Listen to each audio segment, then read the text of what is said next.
Uma vez que a força é dada por menos a derivada do potencial pelo deslocamento, sendo a derivada positiva, a força tem um sentido contrário, negativo, né, num problema dimensional. Ou seja, ela aponta no sentido contrário ao do crescimento do potencial. Se a gente tiver a derivada negativa, então a força vai ser positiva, a componente da força vai ser positiva e mais uma vez aponta no sentido contrário àquele da variação da energia potencial. Ou seja, a força aponta para o sentido em que a energia potencial ela tende a diminuir. Ela aponta no sentido a diminuir a energia potencial. Se a gente vai num problema já na situação tridimensional, aqui escrevendo a força como menos o gradiente do potencial, como o gradiente ele aponta no sentido de maior crescimento do potencial, como que eu sei disso? Eu sei disso porque quando o ângulo entre o gradiente e o deslocamento é igual a zero, a gente tem o cosseno de zero igual a 1, e então nós temos a maior variação do potencial. Então, mais uma vez, como o gradiente aponta no sentido de maior crescimento do potencial, a força aponta no sentido contrário, que é, na verdade, o sentido de maior decrescimento da energia potencial. Então, a força aponta no sentido a diminuir a energia potencial. Ah, então, toda força que está associada a alguma energia potencial, ela aponta no sentido a diminuir essa força. A tendência, então, da dinâmica do movimento é que a força ela, se, ela tenda às regiões de menor potencial. A gente pode visualizar isso através de um gráfico. Aqui a gente tem inicialmente o gráfico é um problema unidimensional para facilitar a visualização. Temos aqui a posição e no eixo vertical nós temos a energia potencial. Aqui nós temos o gráfico e embaixo nós temos o gráfico da força. Tá? Nessa região em que até esse primeiro ponto aqui, né? Aliás, esses quatro pontos aqui são pontos em que eu tenho, nesse caso aqui, um ponto de mínimo, né? Aqui um outro ponto de mínimo. O que significa isso? Significa que os vizinhos têm valores maiores. Eu tenho um ponto de máximo local aqui e um máximo local aqui.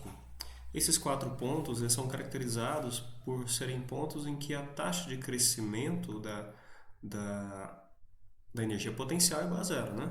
Aqui, se eu fizer a tangente, vai dar a horizontal nesses quatro pontos. Ou seja, a taxa de crescimento potencial é igual a zero. Isso significa que a força, que é igual a menos a variação, menos a taxa de crescimento potencial com a posição, também vai ser igual a zero. Então, esses quatro pontos são pontos em que a força é igual a zero. Por serem pontos em que não tem atuação da força, a gente tem posições de equilíbrio. Se um corpo for colocado exatamente nesse ponto, com velocidade igual a zero, a tendência dele é que ele permaneça em cada um desses pontos. Agora, vamos analisar a vizinhança desses pontos. Se a gente considerar esse ponto de mínimo aqui, à esquerda desse ponto eu tenho que a minha taxa de crescimento, a taxa de variação do potencial é negativa, né? Eu tenho uma reta decrescente, então a tangente aqui em qualquer ponto vai ser negativa. Significa que qualquer deslocamento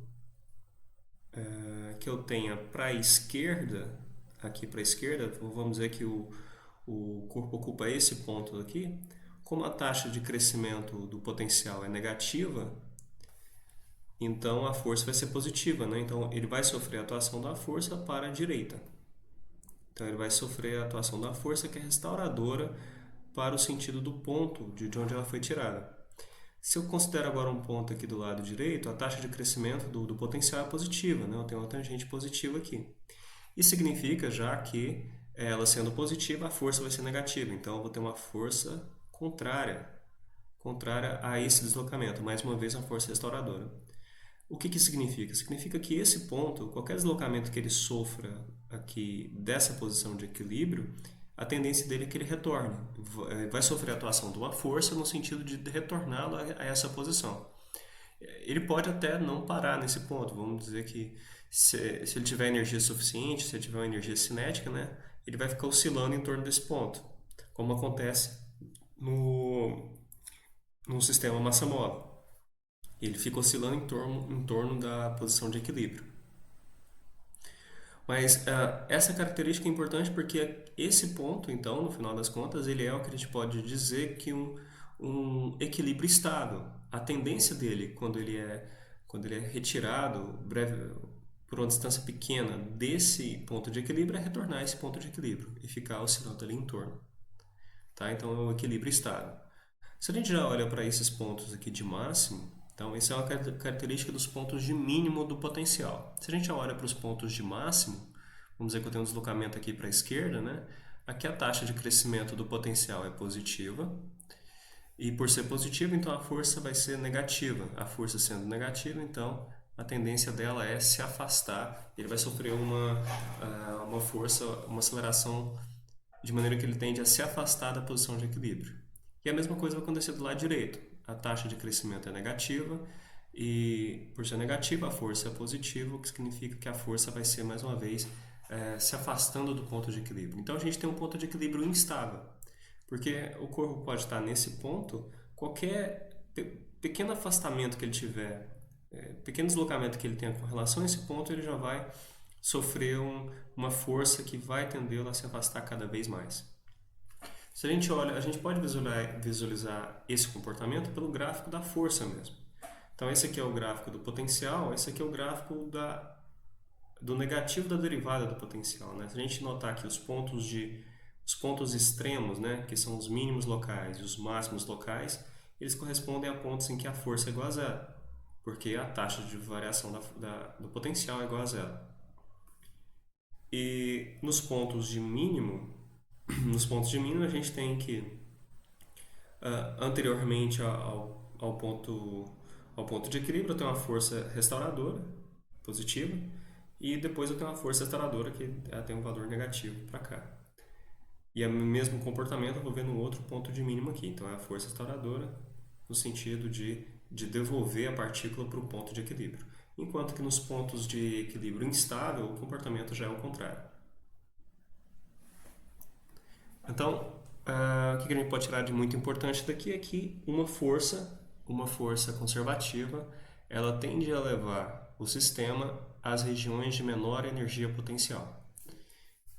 Ele pode o sistema pode não permanecer numa posição de equilíbrio, numa posição de equilíbrio estável, de mínimo de potencial, né? Porque ele pode ter a inércia, né? Então, por exemplo, vamos dizer que aqui é uma rampa, né? Onde estou sofrendo a atuação da força-peso e um corpo é abandonado nesse ponto. A força-peso, né, e o sistema tende a trazer ele de volta para essa posição mais abaixo aqui. Mas a pergunta é, por que ele não para aqui, né, já que tem essa tendência? Isso acontece dele não parar porque aqui ele vai ter uma velocidade. E como ele tem a velocidade, então a inércia desse corpo, já que ele tem massa também, né, vai fazer com que a tendência dele seja permanecer em movimento. Mas à medida que ele vai se afastando, a força vai aumentando e vai tentando trazer ele de volta. Então, ele vai oscilando entre essas posições.